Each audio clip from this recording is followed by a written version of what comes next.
One lang 'to, ako po. Ay, gagi. Hala hala hala, nag-YouTube ka, siguro ay wala kang kasama. Like, subscribe kung need mo ng kasama. It's Francis na pala, kara-kara. So, kumastas mga idolos, especially sa mga vaccine fans dyan. So, ayun, meron ako nakitang video, mula ito kay Doug Youth. Grabe yung pangalan ng channel niya, Doug Youth. So, ayun, meron itong pamagat na mas matindi pa kay Casimiro at Pacquiao kung bumayo. So, ayun, ano yung bumayo? So, ayun, mas matindi pa kay Pacquiao at Casimiro. Parang kinikilabutan tayo dito, Kasi nga, alam naman natin, di ba, kung ano yung kalibre ni Manny Pacquiao, di ba? Tapos si General Casimiro, ang ating angas ng Pinas, meron din yung something, 'di ba? So parang medyo naano tayo or medyo naano yung isip natin, sino ba yung mas matindi pa kay Casimiro at kay Pacquiao, 'di ba? So ayun, curious din ako kung sino 'to. Nakita ko lang sa thumbnail kung ano yung mukha niya or yung katawan niya, parang medyo patpatin siya. Sorry for the word, pero hindi siya totally na hindi siya patpatin, parang yun na lang yung ginamit ko na word kasi yun lang din yung alam ko. Medyo patpatin or medyo payat, parang ganun. Tapos yun, bulol-bulol tayo. So, sorry na. Kasi bulol talaga tayo na pagkatao. So, ayun. So, ayun, bago natin simulan, sa mga hindi pa nakapag-subscribe kay Paring Dugyot, nakikipare. Subscribe nyo yan. Sobrang solid na mga content niyan about boxing. Tapos, yun, i-react natin tong ginawa niyang video. Tapos, yun, kung trip nyo ng mga ganitong video na may kasama kayo manood, na nagre-react, may tao dyan habang nanonood kayo ng video, ay baka naman, subscribe nyo yung munti nating channel, Francis Daily. So, ayun, di na natin ito patatagalin pa at panoorin na natin.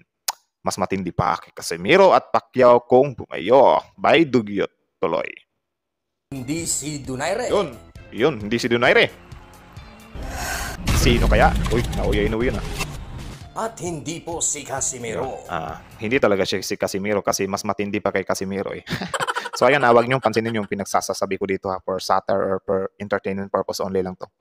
So ayun, hindi natin dinidisagree si Idol. Parang ano yan, katuwaan lang, di ba? Tuloy. Boom, si Tete yun Boom, boom, boom. Sino yan? Boom. Ngayon tatampok po natin sa bidyong ito ay ang tubong San Francisco Agusan del Sur Agusan. na ngayon ay nasa Sampaloc, Manila na si Miel. Yung Agusan, mga Bisaya ba yun? Wala lang, tatanong lang. Sorry kung hindi ako sa mapa-mapa ng Pilipinas. Tuloy.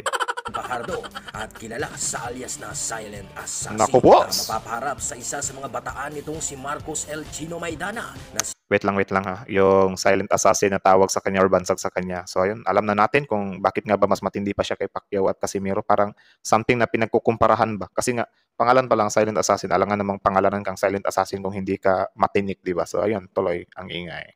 si Agustin Mauro Gauto na isang Argentinian boxer. Ito pong si Agustin Gauto ang isa sa mga boksingero dito sa Argentina na inaabangan dahil sa malinis nitong kartada na 17 panalo walang talo at may 12 nanakaw. Naku po! So ayun, yung mga undefeated yan talaga yung isa sa pinaka-inaabangan ng mga tao. Kaya kapag lumalaban talaga yung undefeated guys ay sobra talagang maraming manunood or maraming na-excite kasi yung taga-kabila dyan ay sobrang excited na sila kung kailan madudungisan yung kartada mo na walang talo, di ba? So, ayan, tuloy. Crowd favorite itong si Gauto, mga Ayun, idol. Nang siya'y pinakilala na, ay agad pong nagsihiyawan ang mga audience na live nanood ng laban. Grabe, no? Ano ba to? Home court niya ba? Tuloy. Gauto. Lau Gauto. Pero hindi nila alintana na ang mga kabaonang Pinoy na si Miel Fajardo ay ang agad palang tatalo sa paborito nilang boxing. Ouch! Kaya naman sabay-sabay po nating panoorin, mga idol, ang laban na nangyari sa bansang Dubai. Ang late niya, no? Hindi. Parang magkahit lang sila. Pero solid din. Ngayon ko lang nakita tong boxingerong to eh. Tuloy. Na nangyari ngayong ika-26 ng Marso, taong kasalukuyan. Yun. If I say stop, stop fighting. If I say break, step back, both of you. Check gloves and good luck. Yung referee, kada may laban, parang yan talaga yung parang ini-intro nila para hindi makalimutan ng player. Para sa halimbawa, kung sabihin ko sa inyo na stop kayo kasi hindi kayo makakapasok sa langit. Kibuloy lang. Tapos, yun nga, kapag break kasi yun, kapag siguro ina-as-is na ba na alam na nila yan, baka hindi sumunod, di ba, kung sakaling nagsimula na yung laban. So, yun. Tuloy. Sorry kayo kung medyo madaldal tayo kasi nga reaction video nga, di ba? So, yun, tuloy.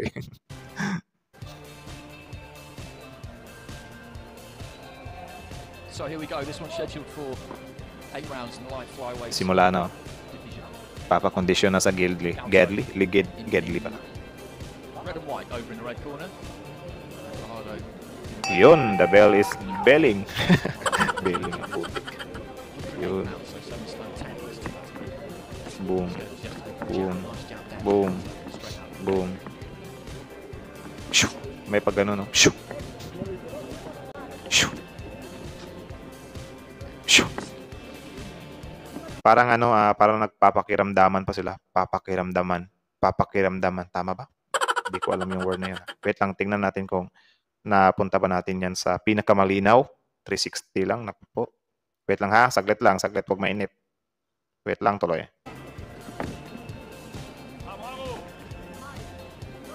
Boom. Boom. Boom. Grabe na. Oh. Grabe, sobrang solid nun. Tapos yun, inaano niya na. Tuloy. Wait, balik natin ha. Balik natin. Bang. Bang. Wala na.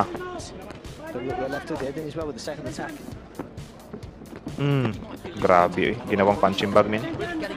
Napahag eh. Nagalit yung referee guys. Parang tinatapik-tapik niya eh. Ulitin nga natin yun. Nagalit yung referee. Referee ba coach? Tingnan nyo, nagalit yung referee ng gigil eh. Tingnan nyo yan ha. Ewan ko ba, nagalit ba yun? Or parang may sinabi lang na ano, kaya pa. Parang gano'n. Boom. Boom. Actually, isa din ito sa dahilan ano kung bakit ayaw ko manood ng boxing dati kasi nabuburingan ako sa round 1, round 2, round 3 na parang wala pang ano ba, parang nagpapakiramdaman pa lang. So ayun, ngayon lang ako parang bumalik yung ano ko sa boxing nung may nakita na ako mga boksingero na round 1 pa lang, round 2 pa lang na knock-out na nila. So ayun, napakabalimbing eh, urban wagon bang tawag dyan, bahala kayo dyan. Okay. Agoy.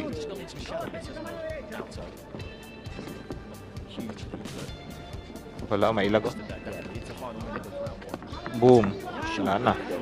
Yun na yun. Wala na. Wala na yun. Boom. Ayun.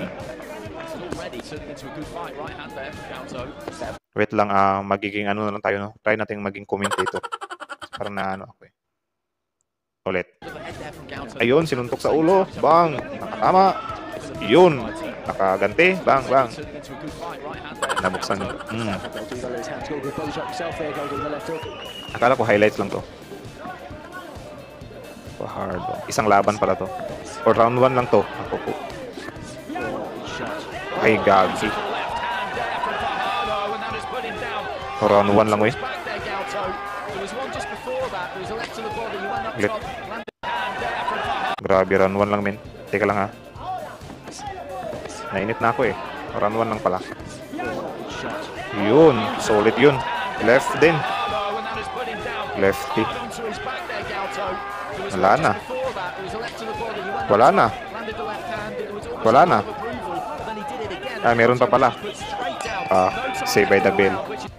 Siguro ay namangharin po kayo mga idol sa lakas ng kaliwa nitong si Fajardo dahil bilang isang orthodox fighter ay nakakahanga nga naman kung sa mismong kaliwa babagsak ang kalaban. Grabe, no? At hindi sa diretsong kanan itong pakakawalan. Pero ganun pala yun kapag napatumba mo yung kalaban mo sa kaliwa, parang may something na yung kaliwa mo. Kumbaga parang ano ka na doon. Ganun pala yun. Tuloy. Hindi pa po dyan nagtatapos mga idol dahil sa susunod po na round ay dito nyo po makikita kung sa papaano nga ba tatapusin itong si Fajardo ang kanyang kalaban gamit ang sunod-sunod na ibabato nitong kaliwa. Hala, puro kaliwa pala to.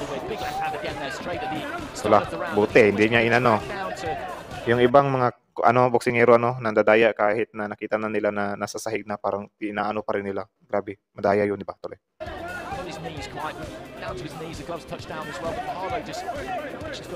Wala, umilag oh. Wala na, hindi na nakakatama. Uy, buti nakailag. Grabe, puro kaliwa oh. Gagi. Puro kaliwa yung tinatapon, men.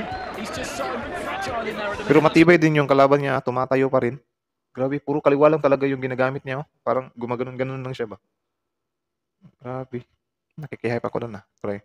Problem. He's letting his own hands go. He's showing a ton of bravery and heart in there. But every time he gets hit clean, he's going to go down. Wala na. And he's going to get hit clean because he's wide open at times. Wala na. What's the referee doing? The referee's giving him extra time. Sabi ng commentator, what's the referee doing? Parang pinagpahinga pa ng saglit Ulit natin. He's showing a ton of bravery and heart, but every time he gets hit clean, he's going to go down. Tingnan nyo, biglang pinahinto What's the referee doing? What's the referee doing? Referee's giving him extra time there. He missed the Boom, knockdown. boom. Boom, puro kaliwa talaga yung ginagamit Grabe kaliwa lang talaga ginagamit niya. Hala. Hala na, tapos na. Grabe kaliwete, min. Grabe, sobrang solid. Pag nakatanggap nun ng isang napakasolid, tulog to. Puro kaliwa Wala na, luhod. Grabe, ang tibay niya, min. Tumatayo pa rin siya, min, no? Grabe. Masakit ba yun? Sa tingin nyo, nasaktan kaya doon siya sa... Nagkabaliktad-baliktad na. Sa tingin nyo, nasaktan kaya siya doon sa kaliwang yun? Nakakatayo pa siya Tuloy. Wala na, binibilangan na. 5, 6, 7, 8. Grabe, kawawa naman. Pero wala tayong magagawa dyan Sa Pinoy talaga tayo. Sports naman yan, so di na need na maawa, di ba? Tapusin na lang yung laban, tapos doon ka na maawa pagkatapos pa ganun. Sports. But I think he's done here, and it's only a matter of time. Wala na, tapos na. Wala na. Sobrang shy siya. Sobrang saya niya Para siyang si Boy Ungas, Makapaghusga. Tuloy. Sobrang saya niya. Panalo siya. Solid nun. Sobrang saya niya. And not just a huge win, just getting the win. How impressive was it? I mean, from the offset. Parang si Boy Ungas, min. Hindi pala pagpalapit, hindi na. Hindi po basta-basta boksingero lamang ang tinalo nitong ating kababayan na kung saan isa ito sa mga undefeated prospect nitong bansang Argentina. Ay, gags. Nakalimutan ko yun. Undefeated pala tong taong to. Grabe yun. Ilan na kaya yung record niya nito, no? Gagi. Nakalimutan ko yung undefeated siya. Kaya naman, ano sa tingin nyo mga idol?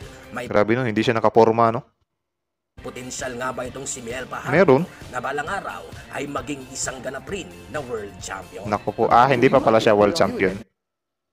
So ayun, hindi pa pala siya world champion. Pero yun, based nga sa pinakita niya, no, kahit hindi ako, tawag dyan, boxing analyzer, magaling, malupit din.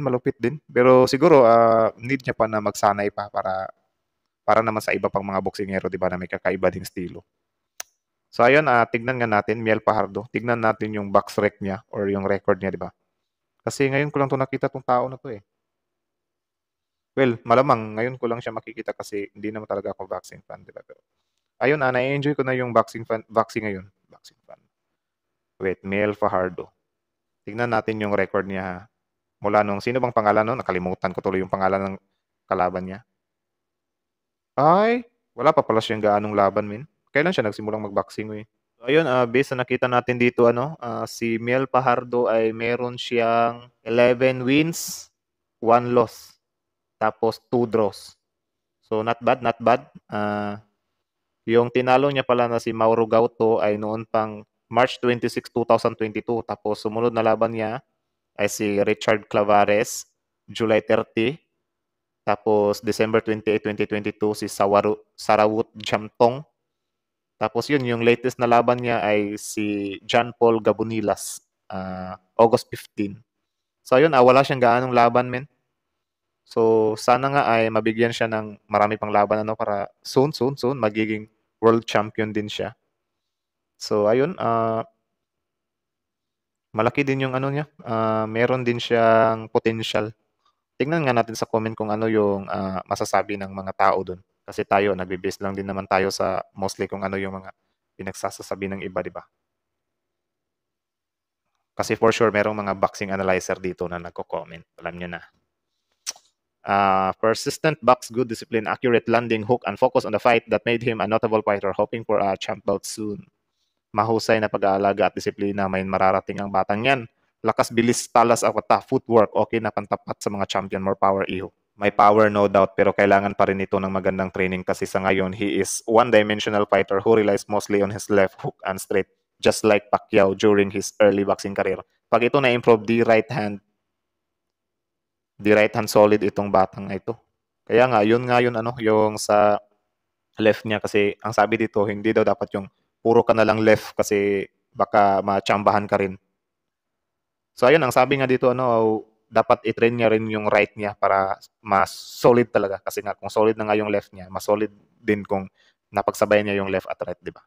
Malakas ang stamina nitong bata na ito. Kahit tumatapon siya ng puro malalakas na suntok, di pa din nagwawala ang stamina niya. Lakas ng stamina, tibay.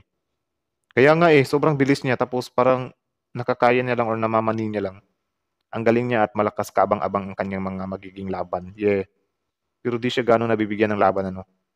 Sa ngayong taon, isang laban pa lang yung natanggap niya. So ayun, isa din ito sa malaking problema dito sa boxing natin dito sa Pinas, ano, kasi nga meron nga tayong mga talentadong mga boksingero dito pero di naman lahat nabibigyan ng laban. Kaya yun, paano nila mapapakita yung ano nila kung hindi sila nabibigyan ng mga laban, di ba? So ayun, sobrang solid nun, Mil Fajardo. Grabe, ang lalaki ng views, men, kapag yung video na yun ang ginawa, men. Like, sobrang marami talagang interested sa kanya. Pero yun nga lang, ngayong taon, sad to say, isa lang yung naging laban niya. Di ba, September na ngayon, magko-closing na sa 2023, tapos isang laban lang yung meron siya. Sana naman mas mabigyan pa siya ng maraming laban, di ba, para naman maipakita niya rin yung husay niya. Para naman maipakita niya talaga yung tunay niyang talento or mas ma-enhance palalo yung talento niya, di ba? So ayun, sana nga sa time na wala siyang laban ay mas nag-iensayo pa rin siya para kung sakaling may mga dadating na siyang laban ay kumbaga fully prepared na siya, di ba? Tapos yun, sana nga hasa na siya ng hasa para masabi din talaga natin kasi yun guys, need na rin natin na may sumunod sa yapak ng ating pambansang kamao, di ba? Kasi alam niyo na, si Idol Manny Pacquiao ay paretiro na rin yan. Nagretiro na nga, di ba, nung election. So ayun, anytime mawawala na rin yan sa boxing. So yun, sana dumating din yung araw na meron din tayong mga Pinoy pa na makakapagsunod sa yapak niya or kahit naman siguro hindi, at least nakapagbigay ng karangalan, di ba, sa ating bansa. So ayun, sa tingin nyo, comment nyo nga sa baba kung sino yung top 3 na boxers nyo na mga Pilipino na maaaring sumunod sa ating pambansang kamao, Manny Pacquiao. Comment nyo yun sa baba. Tapos yun, hanggang dito na lang at yun, salamat sa video ni Idol Dugyut. Ewan ko kung bakit Dugyut yung pangalan ng channel niya or parang inaano niya lang yung meaning ng dugyot or something like that. Ewan ko kung saan niya hinango yung pangalan ng channel. So ayun, subscribe nyo yan kasi mga solid din yung mga content niya about sa boxing. Tapos yun, tayo naman, Francis Daily, subscribe nyo rin yan kung trip nyo yung mga ganitong reaction video or may kasama kayong manood, maingay manood, diba? So ayun, subscribe nyo Francis Daily kasi mag-iingay talaga ako. So ayun, hanggang dito na lang and subscribe.